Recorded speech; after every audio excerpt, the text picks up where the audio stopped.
পেয়েছেন আপনি যে একজন মানুষ শারীরিক কসরত করবেন, সেটার জন্য আপনি সময় পেতে দিবেন, সেই অধিকার আপনাকে কে দিয়েছে? আজকে সাময়িক একটা প্রতিবাদ সমাবেশ আমরা করেছি আমাদের পরিবেশ আন্দোলন সহ সামাজিক আন্দোলনের যেসব সংগঠন আছে, আমরা আগামীতে এই অন্যায্য সিদ্ধান্ত যদি বাতিল করা না হয় তাহলে আমরা সামাজিকভাবে আমরা আমাদের আন্দোলন অব্যাহত রাখবো। আমি বিনীত অনুরোধ করছি যারা এই সিদ্ধান্ত নিয়েছেন তারা সিদ্ধান্ত থেকে সরে আসবেন এবং আগের যে প্রবেশগুলো ছিল সেটা আপনারা পুনর্বার করবেন। এমনিতে উৎসাহিত আমরা খেলাধুলার প্রতি, সেই জায়গা যদি আবারও এই বোধের উপরে বিস্ফোরণের মতো এরকম অতিরিক্ত দাম বৃদ্ধি করা হয়, সুধীবৃন্দ আমরা পরিষ্কারভাবে বলতে চাই, এরকম অযৌক্তিক অন্যায্য যে প্রবেশ মূল্য বৃদ্ধি করা হয়েছে সেটা অনতিবিলম্বে বাতিল করা হোক এবং পূর্বে যে প্রবেশ মূল্য ছিল সেটাকে বহাল রাখা হোক। আপনারা জানেন এই বোটানিক্যাল গার্ডেনে এক সময় কোনো প্রবেশ ফি ছিল না, সবাই এখানে আসতো, ব্যায়াম করতো। রোগী আছে যাদেরকে ডাক্তার পক্ষ থেকে নির্দেশনা দেওয়া থাকে যে আপনারা 1 ঘন্টা হাঁটবেন, 1 ঘন্টা ব্যায়াম করবেন। সেই কারণে আমরা প্রতিদিন বোটানিক্যাল গার্ডেনে আমরা সকালবেলা হাঁটতে আসি, যোগা করতে আসি, ব্যায়াম করতে আসি। এক সময় তো এখানে কোনো প্রবেশ ফি ছিল না, পরবর্তীতে 2 টাকা ছিল। সেই 2 টাকার আমলেও আমরা এখানে ব্যায়াম করেছি, আমরা এখানে ফ্রিতেও ব্যায়াম করেছি। এখন এসে পরবর্তীতে 10 টাকা, এরপরে 20 টাকা, এখন একেবারে 20 টাকা থেকে এটা 100 টাকা করা হয়েছে, যেটা একদম অযৌক্তিক। স্বাস্থ্য সুরক্ষার জন্য যারা এখানে বোটানিক্যাল গার্ডেনে আসে তাদের দিকে বিবেচনা করে এই 1 ঘন্টার সময়, এই সময়টাকে বাতিল করে তাদের জন্য হাঁটার ব্যবস্থা করে দেওয়া হোক, ব্যায়াম করার জন্য ব্যবস্থা করা হোক। কর্তৃপক্ষের কাছে আমাদের এই চাওয়া, আশা করি কর্তৃপক্ষ এলাকাবাসীর এই দাবি মেনে নেবেন। ঢাকা শহরে এমনিতে অক্সিজেনের পরিমাণ কম, ঢাকা শহরে বায়ু দূষণের শ্রেষ্ঠ নগরীতে পরিণত হয়েছে, বিশ্বের শেষ থেকে 6ষ্ঠতম স্থান অধিকার করেছে। আজকে 173টি দেশের মধ্যে আমরা 166তম। কেন? এই যে আপনার খামখেয়ালির সিদ্ধান্তের জন্য আজকে পরিবেশ বান্ধবতা আপনি বিশ্বাস করেন না।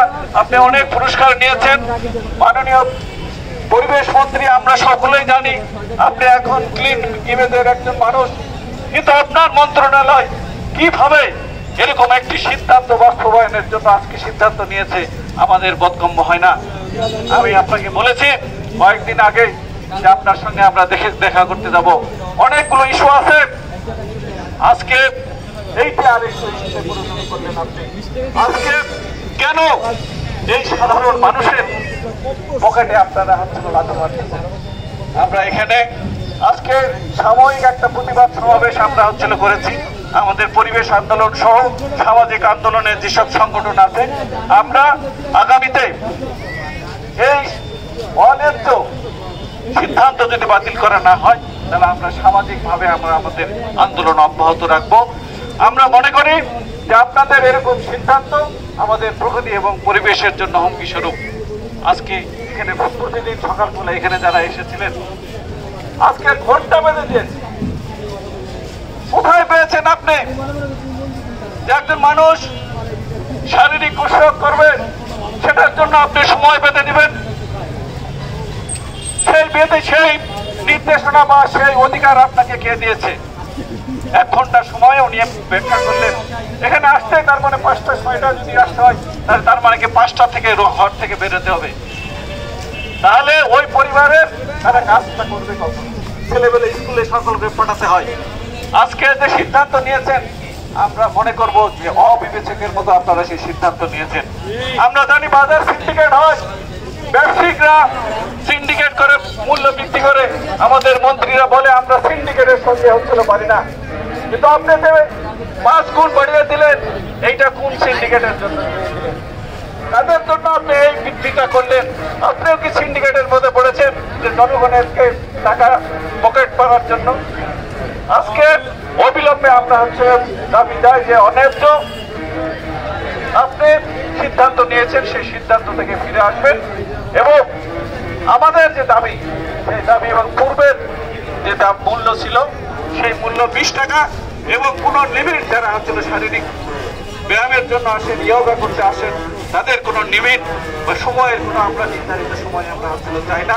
যতক্ষণ মানুষ পারে সেখানে অবস্থান করবে, সেই সিদ্ধান্ত অবশ্যই আপনারা বাস্তবায়ন করবেন। আর আমরা বলেছি বাংলাদেশের পরিবেশ আন্দোলন সহ যত সামাজিক পরিবেশবাদী সংগঠন আছে তাদেরকে নিয়ে আমরা নতুনবার আন্দোলন গড়ে তুলব। আমরা আশা করি মাননীয় পরিবেশ মন্ত্রী, আপনার যে ক্লিন ইমেজ রয়েছে আমরা তাকে সম্মান করি, আপনিও জনগণের প্রতি শ্রদ্ধা থেকে আমাদেরকে সেই সম্মান প্রদর্শন করবেন সে আশাবাদ ব্যক্ত করে আমরা আমাদের আজকের এই সমাবেশ শেষ করছি। আমরা অচিরে আমাদের পরবর্তী কর্মসূচি ঘোষণা করব। সবাইকে ধন্যবাদ।